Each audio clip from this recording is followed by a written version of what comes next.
ازيكم عاملين ايه؟ يا رب تكونوا بخير. معاكم الباشمهندس فاطمة الشامي، وان شاء الله هبدأ اشرح النهارده تفصيل عن الستراكشر سيستم وازاي بنتعامل معاه وبنعرفه ازاي. الفيديو هيكون موزع على كذا جزء، بتبقى زي بلاي ليست صغيره بحيث ان لو حد عايز يخش على ستراكشر سيستم معين بعنوان الفيديو هو حاجه بتساعده. الفيديو انا بشتغل عليه دلوقتي او هشرحه دلوقتي نيابه عن اني انا شفت ان كذا حد من الطلبه عندي عنده مشكله في الستراكشر سيستم. كان عنده مشكله في انه يعرف الاسبان يعني ايه، او يعرف الاسبان ما بين كل مود والتاني او كل ستراكشر والتاني بيبقى ايه الاسبان المناسب اللي فكان ده الهدف اللي خلاني اشتغل على فيديو ليه علاقه بالستراكشر سيستم. بدايه كده هنبدا نشرح الستراكشر سيستم هو عباره عن ايه، بدايته جايه منين، وايه هي الستراكشر سيستمز او ايه هي التكوين الاساسي للمبنى بتاعنا.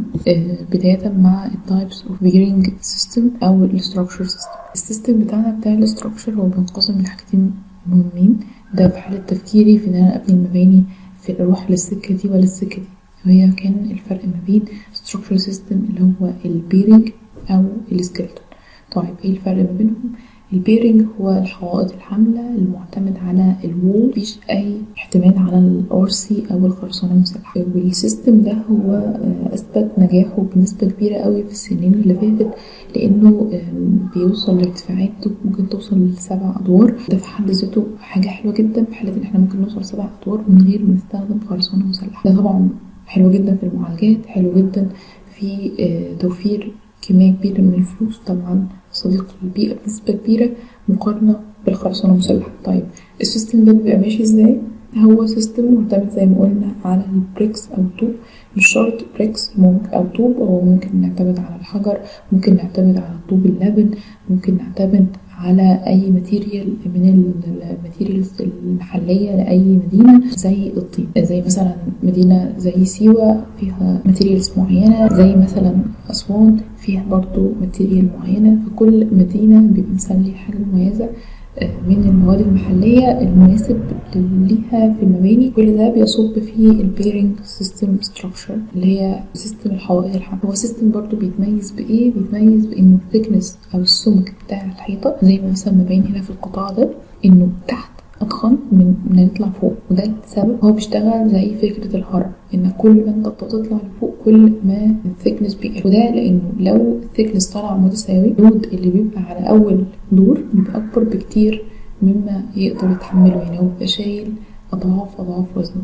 أما في حالة إنه لو الدور الأرضي هو أضخم واحد، ده بيخلي لي إن اللود اللي بيبقى فوقيه بيبقى موازي أو مساوي للود اللي يقدر يستحمله. هو مثلا مقدار اللي يقدر يشتغل عليه، زي مثلا إحنا شغالين في الدور الأرضي 70 سنتي ثيكنس في الحيطة، الدور التاني بيبقى 50 سنتي 40 سنتي 30 سنتي وهكذا. ده بيساعدني في إيه؟ كستراكشر بيساعدني في إن أنا أقدر الدور اللي تحت يقدر يشيل، إنه يكون سهل في المعالجات، انه يقدر يقلل لي من كمية الحرارة اللي بتخش المبنى، لان الطوب ده بيعمل كعازل حراري وبيقلل من الحرارة اللي بتخش للمبنى او الحرارة اللي بتخرج من المبنى. في الحالتين انا في عندي حرارة داخلية عايز احافظ عليها، سواء كانت الحرارة دي كويسة وبره حر، او بره ساقعة وجوه دفء. في الحالتين انا محتاجة ان انا احافظ على الحرارة دي من ان هي تطلع بره. ده ملخص سريع كده للبيرنج سيستم، وهو انه معتمد على الطوب، مفيهوش RC، صديق للبيئة، ماكسيموم عدد الادوار ممكن يوصل لها 7 ادوار، ككوست اقل بكتير من الخرسانة.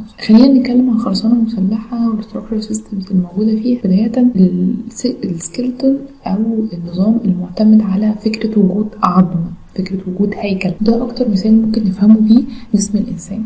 احنا جسمنا مكون من عظم وأنسجة ولحم وهكذا. المبنى نفس الكلام، المبنى هو عبارة عن سكيلتون أو شوية أعمدة، شوية عظم عليهم شوية أنسجة وفينيشنج وطوب.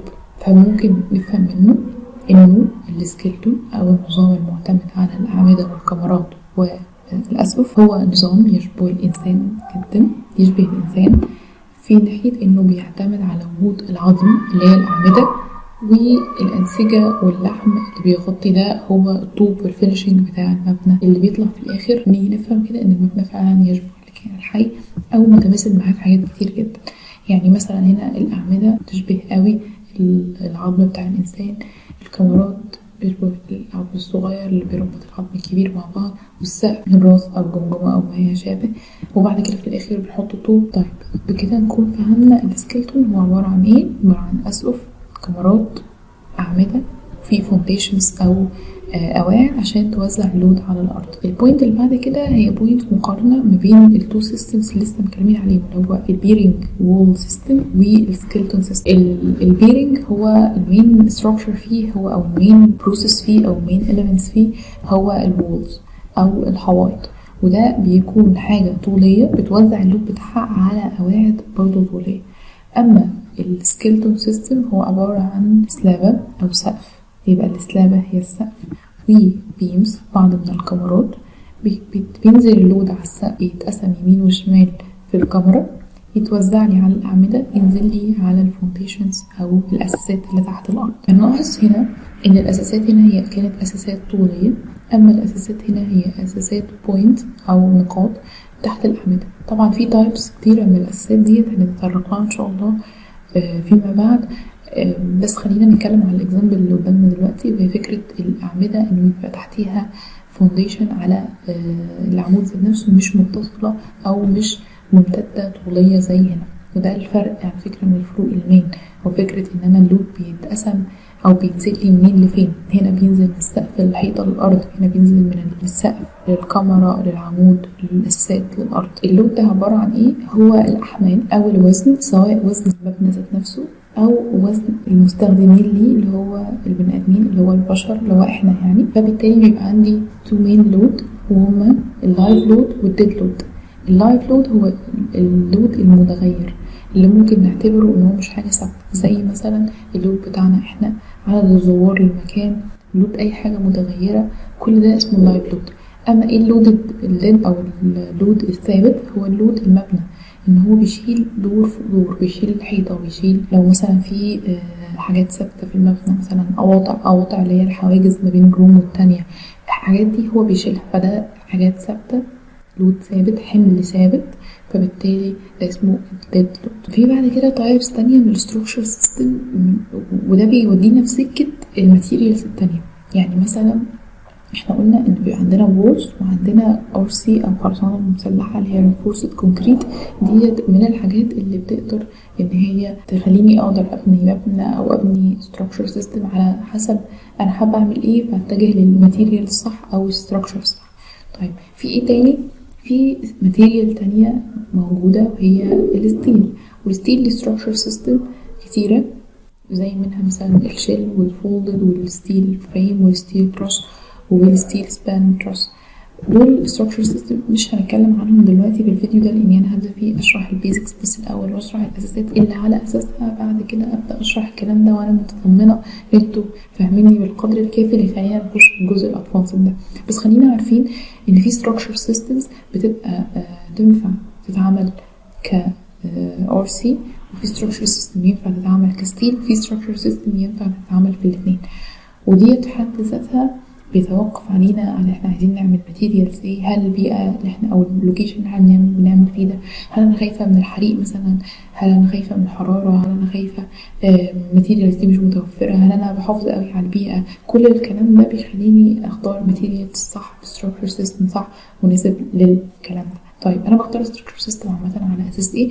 على اساس الفانكشن او الاستخدام بتاع السبيس. يعني زي مثلا انا لو بعمل صاله كبيره فيها ليكتشر روم او صاله بيحصل فيها محاضرات بنسبه كبيره، مش عايزه يكون في كولومز في النص. طيب هل ساعتها هستخدم نفس الستراكشر سيستم لو انا عندي سبيس؟ السبيس ده هيتقسم لكلاس رومز صغيره؟ اكيد لا.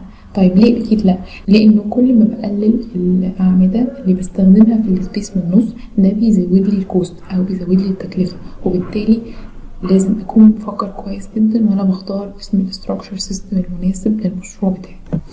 طيب هنا هبدا اشرح سريعا كده الفونديشنز او الاساسات اللي بتأثر على المشروع، بداية مع الأساسات السطحية أو الأساسات اللي بتبقى على منسوب عالي شوية، وهي القواعد الشريطية أو اللينير اللي بتبقى موجودة تحت الوولز في البيرنج سيستم، أو البوينتس اللي هي بتبقى فونديشنز على ارتفاع عالي. يعني ايه ارتفاع عالي؟ يعني مش تحت الأرض على عمق كبير، اللي هي على مستوى منسوب التأسيس، وممكن تبقى أعلى منه شوية. بس منسوب التأسيس سريعا كده هو عبارة عن ايه؟ هو عبارة عن المنسوب اللي يصلح في ان انا ابدا ابني من بعديه الاساسات بتاعتي او الرجل بتاعت المشروع، يعني اللي هي البيز بتاعت المبنى عشان يبدأ يطلع لفوق.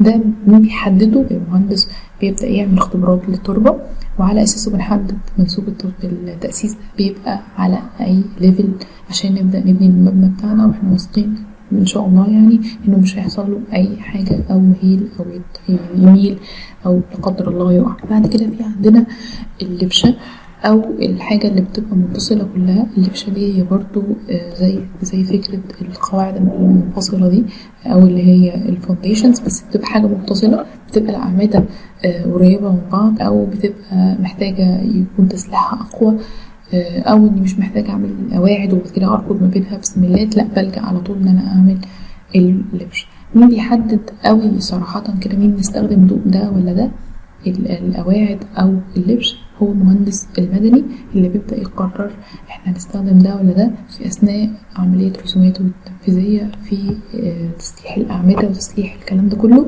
تسليح يعني بيبدأ يحط حديد وبيرسم رسومات الحديد اللي موجودة في الRC اللي هي خرسانة المسلحة فيها حديد، فاللي بيرسم الرسم ده هو المهندس المدني. بعد كده في عندنا القواعد المشتركة، وهي شبيهة جدا بالقواعد المنفصلة، بس زي مثلا عندي العمودين قريبين من بعض، بدل ما بعمل قاعدة لوحدها وقاعدة لوحدها بعمل قاعدتين جنب بعض، فبالتالي بتبقى عاملة كده اسمها قواعد مشتركة. بعد كده بيبقى في قواعد اللي هي بريكوست، اللي هي بتبقى سابق ان انا اصبها واجيبها من مكان لمكان تاني، من المصنع لللوكيشن او السايت بتاعي اللي انا شغال عليه. في برضو هنا اساسات تانية زي الخوازيق، والخوازيق دي بتبقى حاجات لما بتكون الارض اللي احنا شغالين عليها ارض طينية، ساعتها بيكون منسوب التشطيب منسوب التأسيس بتاعنا تحت جدا. يا شايفين المبنى انا فين، وكل ده تحت الارض لازم يكون الاعمدة بتاعتي البيس بتاعتها دي واصلة لحد يعني. فعشان منضيعش فلوس كتير وعشان نعرف نعمل ده، اكيد مش هنعمل حفرة كل ده، الرملة دي تفضل كل ما نحفر هي تقع، يحصل تهيل. فبنبدأ ان احنا نعمل ايه؟ نبدأ نعمل خوازيق. بتبقى في حاجة زي المقورة بتاعت الكوسة حرفيا، بتبدأ تحفر في الارض اسمها بريمة، بتبدأ تحفر في الارض وتطلع، وبعد كده بنبدأ نصب الخوازيق لحد ما نوصل لمنسوب التأسيس اللي بيبقى قايل لنا عليه مهندس التربة طبقا للجسات او الاختبارات اللي هو بيعملها للتربة عشان نحدد المنسوب دوت فين مكانه بالظبط. في برضو الفيوسات مش عايزة اتكلم عنها صراحة عشان ما اطلعوش دلوقتي، وفي برضو الجزء اللي بره البيرس دي برضو مش عايزة اتكلم عنها. خلينا نتكلم دلوقتي عن الخوازيق ونفهمها كويس ونفهم اللي انا بقوله، بس كده نعيد الكلام ده ان شاء الله في وقت تاني لما بحس ان كل الناس بدأت تفهم الكلام ده، لان هو الاهم والاشمل. هنا ده بس حاجة سريعة كده بتشرح الكونستراكشن سيستمز الموجودة حوالينا، وهي انه مش شرط يبقى الشغل بتاعنا RC بس، يعني خرسانة مسلحة بس، لا احنا ممكن كمان يبقى عندنا structure steel او wood او ميكس ما بين التو structure systems دول مع بعض، او 3 structure systems مع بعض طلع لنا. لو انا عندي مبنى، نرجع تاني للRC او reinforced concrete او الخرسانة المسلحة، ايه الستراكشرز اللي موجودة فيها؟ الستراكشر بتاعت الخرسانة المسلحة هي صراحة structures الى حد ما عددها كبير مقارنة بالماتيريالز التانية. الRC بتديني structure system اللي هو الكولوم امبين، الكولوم امبين، ودي structure system دوت structure system بيبقى فيه البيزك خالص اللي هو فيه بيم وكولومز وسلاب، اللي هو فيه كاميرا وعمود وسقف، وبيبقى structure system الاسبانات بتاعته مش كبير. سريعا كده محتاجين نفهم يعني ايه اسبان بتاعه مش كبير. الاسبان او البحر هو عبارة عن المسافة ما بين العمود والتاني.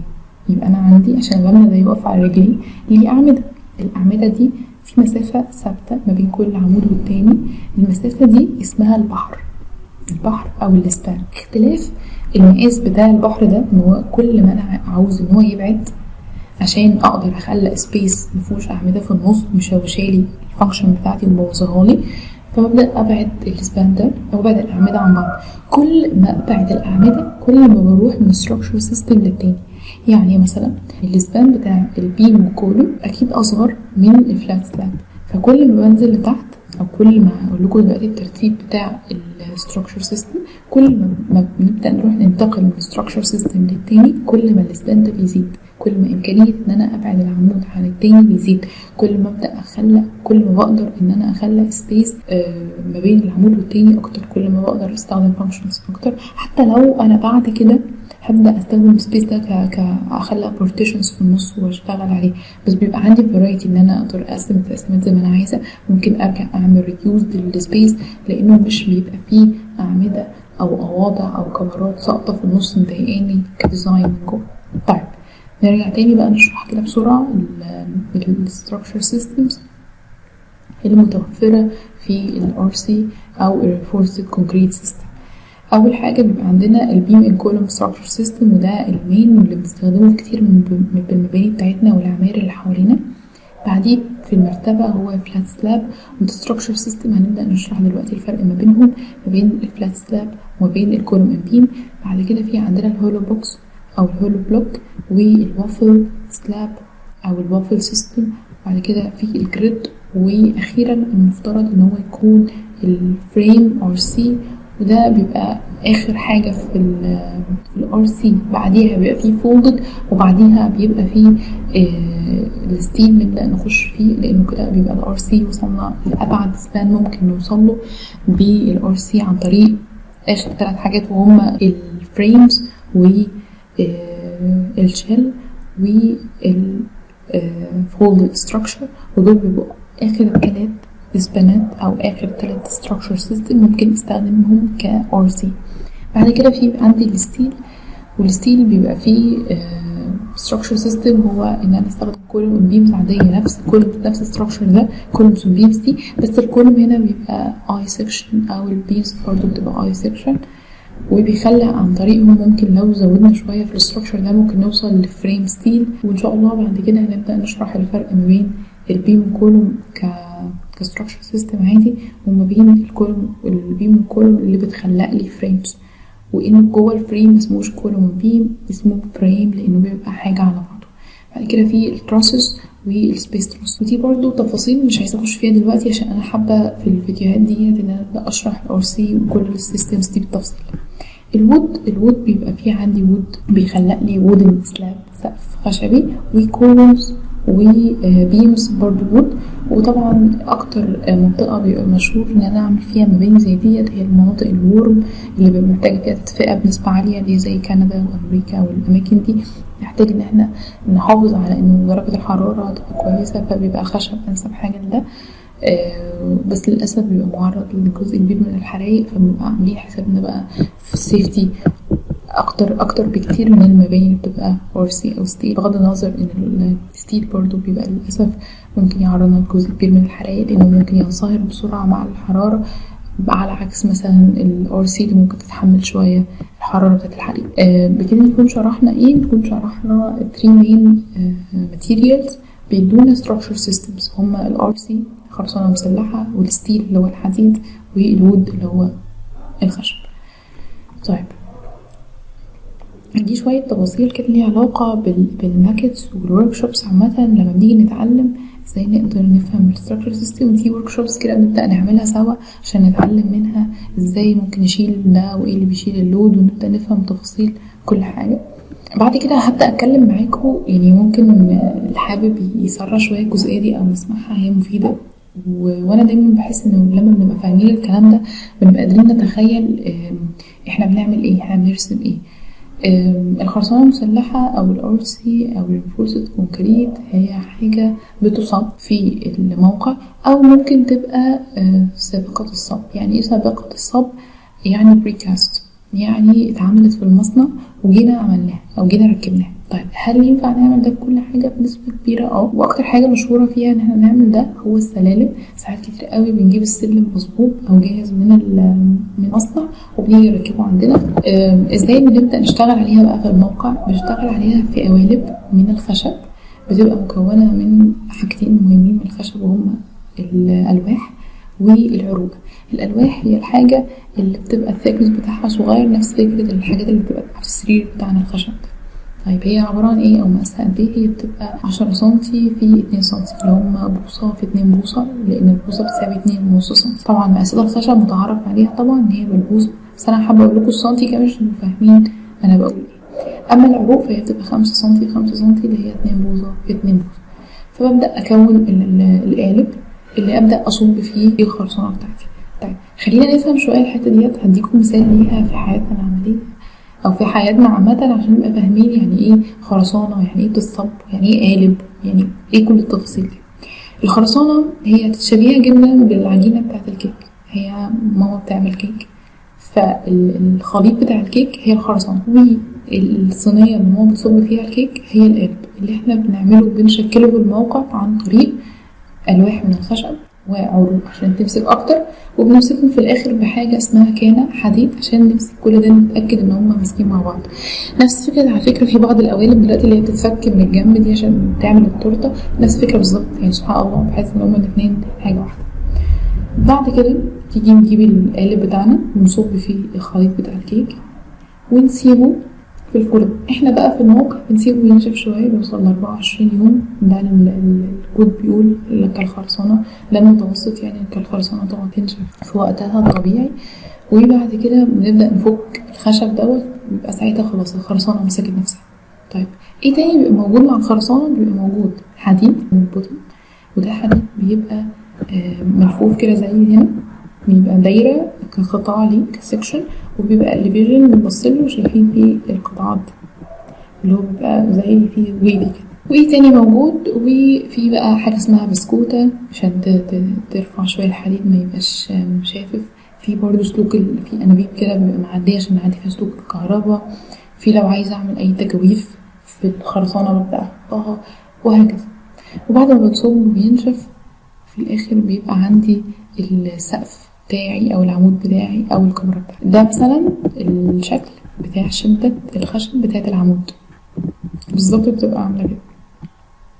ده الحديد، بيبقى في عندي حاجتين من الحديد، في عندي سياخ حديد، وفي عندي بيعمل القفص اللي بيمسك الحديد.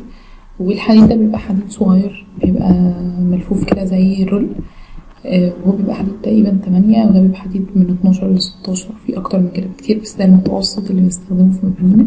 طبعا الحديد ده بيبقى العمود متربط مع القاعده، متربط مع الكاميرا، متربط مع السقف، كل حاجه متربطه مع بعض، لانه دايما نحط في بالنا الدياجرام اللي كان موجود في الاول اللي كان بيشرح اللود وبينزل من السقف للكاميرا للاعمده للفونديشن ثم الى الارض. وده لانه لازم كل حاجه تبقى مربطه مع بعضها، لانه زي ما كنا شارحين من شويه فكره اللود ان بيبقى عندي لود نازل من السقف بينزل على السقف، بيبدا يتحول على الكاميرات، يبدا ينزل من الكاميرات على اعمده، ومن الاعمده على القواعد او الفونديشن ثم الى الارض. خلينا نروح للحاجه اللي بعد كده، هي فكره بقى ان احنا ازاي بنصبها او ازاي بنعمل الميكس بتاع الخرسانه ده، او اللي هي ماما ازاي بتعمل الخليط بتاع الكيك.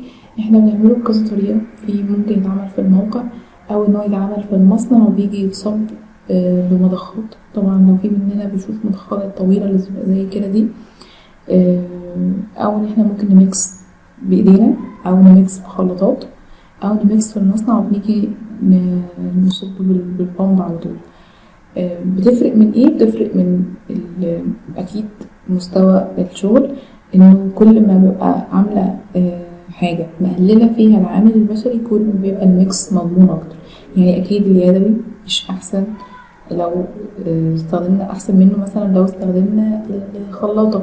طيب الخلاطة ممكن هو بيحط الخلطات يحط مثلا نسبة مياه كتير، اسمنت كتير مثلا او رملة كتير، فبيبقى احسن مثلا حاجة واغلاهم طبعا هي فكرة ان احنا نعمل في المصانع نخلط بنسب طبعا مضمونة وثابتة، وبعد كده بنبدأ نوديهم سايت نصب بالمضخات. طيب خلينا نشرح حاجتين سريعا كده عشان برضه فاهمين السيناريو ده بيبقى ماشي ازاي.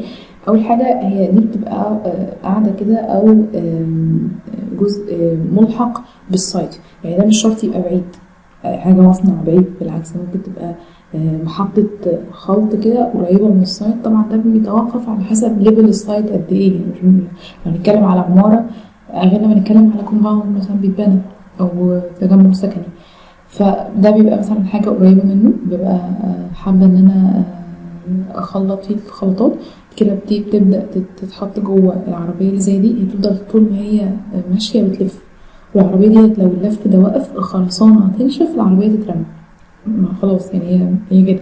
فدي لو تاخدوا بالكم لو حد شافها قبل كده العربية ديت الجزئيه اللي هنا المخططه دي او اللي هي الاورنج دي دايما بتلف، دايما الخرسانه جوه بتتخلط جواها، لان لو وقفت الخرسانه تنشف العربيه تبوظ. بعد كده بتروح تفضل تلف تلف تلف لحد ما توصل للسايت.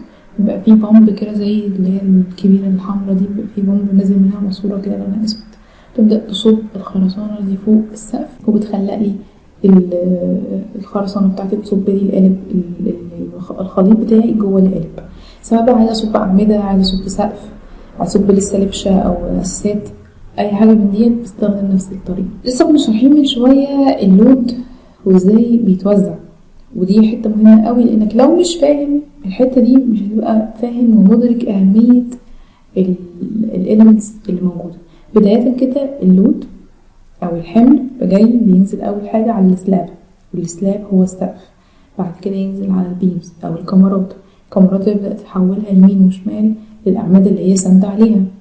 بعد كده تنزل على القواعد ثم تنقل الحمل ده الى الارض. ده مسار اللود اللي بيبقى منقسم، ده مسار اللود اللي بيبقى لسه شارحينه تقريبا من شويه، بيبقى مشروح يعني قايلين ازاي على البيمز وقايلين ازاي على الكولمز، فمش عايزه برضو اتكلم فيه زياده، بس هو دي مهمه نعرفها عشان ان شاء الله لما نبدا ندرس حاجه اسمها structure احنا كعمارة برضو بندرسه، هو ازاي اللود بيتعمل، وممكن احسب الحمل اللي كل كاميرا من الكاميرات دي بتشيله. وده عن طريق ان احنا بنقسم السقف زي ما مرسوم كده كمثلثات كده متساويه، وهنا شبه منحرف، ونبدا نعمل ان اللود ده الحته دي كلها الاريا دي كلها لودها على الكاميرا دي، والاريا المثلث ده كله لودها على الكاميرا دي، وهكذا. وبالتالي نبقى فاهمين الكلام ده وفاهمين كل حاجه شايله ايه. انا حابه اقف لحد هنا في الفيديو دوت، حابه بس نبدا نحط الفيديوهات او ابدا انزلها لكم فيديوهات منفصله، كل فيديو بعنوان منفصل عشان نبقى ضامنين انه لو حد عايز حاجه يبدا يخش عليه على طول، ما يسمعش فيديو طويل. فيا ريت تسمعوه بتركيز، اكتبوا نوتس ورايا، لان الكلام ده بنحتاجه باستمرار، لازم نبقى عارفينه ومطلعين عليه وعلى درايه كامله بيه. معتمد على ايه فهمنا الكلام ده؟ معتمد على احنا نحاول نشوف الكلام ده في ارض الواقع، سواء ان احنا نتفرج على فيديوز لسايت بيحصل فيه ايه، او ان احنا ننزل سايت او تدريب بشكل متداول او بشكل مستمر في اي اجازة صيف نقابلها ننزل فيها، سواء ننزل سايت تشطيبات او ننزل سايت كخرسانات برضو بنستفاد، مفيش حاجة ما بنستفادش منها بره تخصصنا وجوه تخصصنا. احنا كعمارة مهتمين وملمين بكل التخصصات، مهندس ميكانيكا، مهندس كهرباء، مهندس مدني، كل المهندسين دول هم كلهم بيشتغلوا، واحنا بنعمل كوردينيشن او ان احنا بنوفق كل الكلام ده مع بعضه، ويبقى لازم عندنا درايه كامله او على درايه شامله لكل حاجه هم بيعملوها عشان نقدر نعمل الكوردينيشن بشكل صح، او التوثيق او التماشي او المراجعه، يعني ان الكلام ده يبقى ماشي مع بعضه. اتمنى تكونوا استفدتوا من الفيديو، واتمنى يكون بيفيدكم، واتمنى يكون فكره الاستراكشرز تكون لحد ما مشكلتها اتحلت معانا. ان شاء الله تابعوني في فيديوهات جايه لكل استراكشر من الاستراكشر سيستم اللي انا لسه ذاكراها، هيبقى فيديو مفصل بيشرح كل تفصيله فيها. فاتمنى تكونوا استفدتوا، اشوفكم على خير، مع السلامه.